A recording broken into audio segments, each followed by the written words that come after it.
ஒரு கார்த்திகை மாத கருக்கிருட்டு.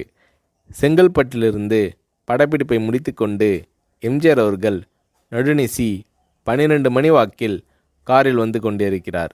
கண் விழித்தவாறே தனது காரில் எம்ஜிஆர் அவர்கள் வந்து கொண்டிருந்த பொழுது வழியில் போலீஸ் உடையில் நின்ற ஒருவரை பார்க்கிறார்.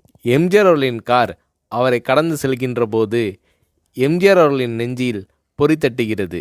ஆள் நடமாட்டமே இல்லாத இந்த அர்த்த ராத்திரியில் அந்த போலீஸ்காரர் பஸ்ஸுக்காக காத்து நிற்கிறார் என்பதை எம்ஜிஆர் அவர்கள் புரிந்து கொள்கிறார். உடனே தனது டிரைவரிடம் காரை நிறுத்த சொல்கிறார் எம்ஜிஆர். கார் பின்னோக்கி வருகிறது. போலீஸ்காரரின் அருகில் காரை நிறுத்தி கதவை திறந்து ஏறுங்கள், எங்கே போக வேண்டும் என்கிறார் எம்ஜிஆர்.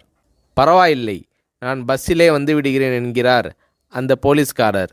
நேரமாகிவிட்டது, இனி இந்த ரூட்டில் பஸ் கிடையாது, ஏறிக்கொள்ளுங்கள் என்று எம்ஜிஆர் அவர்கள் வலுக்கட்டாயம் செய்ய போலீஸ்காரர் வேண்டா வெறுப்பாக ஏறுகிறார். காரின் உள்ளே லைட் போட்டு சாப்பிட்டீங்களா என்று கேட்டுக்கொண்டே தனது சீட்டுக்கு பின்னால் இருந்த பிஸ்கெட் பழங்களை எடுத்து கொடுக்கிறார் எம்ஜிஆர். இப்படி ஓசியில் பயணம் செய்வதே எனக்கு உடன்பாடில்லை. இன்னும் நீங்கள் உண்ண சொல்லி வேறு என்னை இழிவுபடுத்தாதீர்கள் என்று போலீஸ்காரர் மறுக்கிறார். எம்ஜிஆர் அவர்கள் பூரிக்கிறார். இருப்பவனிலிருந்து இல்லாதவன் வரை படித்து பதவியில் இருக்கும் எத்தனையோ பேர் எனக்கு அது வேண்டும் இது வேண்டும் என்று எம்ஜிஆர் அவர்களிடம் வேண்டியதை பெற்று செல்கிறார்கள். ஆனால் சாதாரண பொறுப்பில் இருக்கும் இந்த போலீஸ்காரரின் நேர்மை எம்ஜிஆர் அவர்களை மெய்சிலிர்க்க வைத்துவிட்டது. எம்ஜிஆர் அவர்களின் கார் கத தூரத்தில் வந்து கொண்டிருந்தாலும் காரின் நிறத்தையும் ஒளியையும் மனம் கமலும் ஓடிக்கான் வாசனையையும் வைத்து இது எம்ஜிஆர் அவர்களின் கார் என்றும் கார் சென்ற தடத்தை தொட்டு வணங்குகின்ற அளவுக்கு புகழுடன் திகழ்ந்த நேரம் அது. அரை மணி நேரம் கார் சென்று கொண்டிருக்கிறது. ஆனால் அதுவரை எம்ஜிஆர் அவர்களை பற்றி பெரிதாக போற்றி புகழ்ந்து பேசாமல் அந்த போலீஸ்காரர் வந்ததே புரட்சித் தலைவர் எம்ஜிஆர் அவர்களுக்கு அந்த போலீஸ்காரர் மீது மரியாதையை கூடுதலாக்கியது.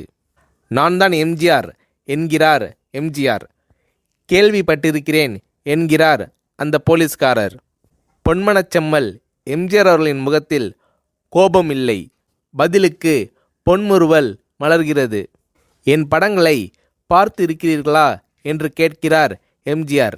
நான் சினிமாவே பார்ப்பதில்லை என்கிறார் அந்த போலீஸ்காரர். புரட்சித் தலைவர் எம்ஜிஆர் அவர்கள் இன்னும் பிரமிக்கிறார். இப்போது கார் சத்தத்தை தவிர ஒரே நிசப்தம். போலீஸ்காரர் தனது வீட்டிற்கு 1/2 கிலோமீட்டர் தூரத்திற்கு முன்பே காரை நிறுத்த சொல்லி இங்கேயே இறங்கிக் கொள்கிறேன் என்கிறார். ஏன், நீங்கள் குறிப்பிட்ட அந்த விலாசம் இன்னும் 1/2 கிலோமீட்டர் தூரம் இருக்கிறதே என்கிறார் எம்ஜிஆர். சாதாரண போலீஸ் உத்தியோகத்தில் இருக்கும் நான் காரில் வந்து இறங்கினால் என் வீட்டிற்கு அருகில் உள்ளவர்கள் என்னை தவறாக நினைத்து கொள்வார்கள். இதுவரை இப்படி நான் யார் காரிலும் ஓசியில் வந்து பழக்கமில்லை.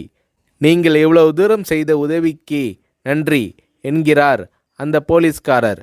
புரட்சித் தலைவர் எம்ஜிஆர் அவர்கள் அதற்கு மேல் எதுவும் பேசவில்லை. அவர் எந்த போலீஸ் ஸ்டேஷனில் பணிபுரிகிறார் என்பதை மட்டும் கேட்டு தெரிந்து கொண்டு கிளம்புகிறார். அடுத்த நாள் செங்கல்பட்டு போலீஸ் ஸ்டேஷனுக்கு ஃபோன் செய்து நான் எம்ஜிஆர் பேசுகிறேன் என்கிறார் எம்ஜிஆர். ஃபோனை எடுத்த டிஎஸ்பி உதறலோடும் உற்சாகத்தோடும் தலைவரே வணக்கம் என்கிறார். இரவு சந்தித்த போலீஸ்காரரை பற்றி விசாரிக்கிறார் எம்ஜிஆர். அந்த டிஎஸ்பி சொல்கிறார், நீங்கள் குறிப்பிடும் அவர் இன்று விடுப்பில் இருக்கிறார். அவர் கையூட்டு வாங்காதவர், கடமை தவறாதவர், காவல்துறையின் நேர்மைக்கு இவரே இலக்கணம். வெற்றிலை பாக்கு, பீடி, சிகரெட் போன்ற போதை வஸ்துக்கள், நாடகம், சினிமா போன்ற பொழுதுபோக்கு அம்சங்களையெல்லாம் இவர் அறியாதவர். கல்யாண வயதில் உள்ள 3 பெண்களையும் கரை சேர்க்க முடியாமல் கஷ்டத்தில் இருக்கிறார் என்கின்ற விபரம் டிஎஸ்பியால் எம்ஜிஆர் அவர்களுக்கு சொல்லப்படுகிறது.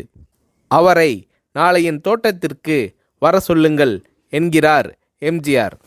கேட்டுக்கொண்ட டிஎஸ்பி உங்களோடு ஃபோனில் ஆளுக்கு ஒரு வார்த்தை பேச இன்ஸ்பெக்டர், சப் இன்ஸ்பெக்டர் உட்பட எல்லோரும் ஆசைப்படுகிறார்கள்.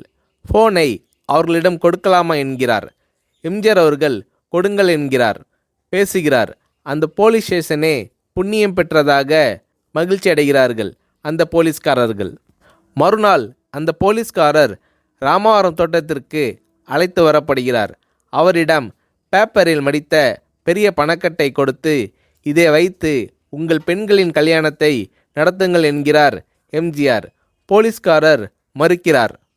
நான் ஏதாவது உங்களிடம் காரியமாற்ற சொல்லி அதற்காக கொடுத்தால் அது தவறு.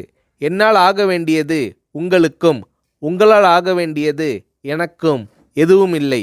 நான் உங்கள் கூட பிறந்த ஒரு சகோதரனாக நினைத்து கொடுக்கிறேன், பெற்றுக்கொள்ளுங்கள் என்று சொன்ன பிறகு கேட்டும் கூட கிள்ளி கொடுக்காத கனவான்கள் வாழும் இந்த உலகில் ரோட்டில் நின்றவனை அழைத்து சென்று அள்ளி கொடுத்த எம்ஜிஆர் அவர்களின் கருணையில் நெகிழ்ந்து போய் பெற்றுக்கொள்கிறார் அந்த போலீஸ்காரர். பிறகு ஒரு தேதியில் புரட்சித் தலைவர் எம்ஜிஆர் அவர்களே சென்று அந்த போலீஸ்காரரின் 3 பெண்களின் திருமணத்தையும் நடத்தி வைத்து வாழ்த்தி இருக்கிறார்.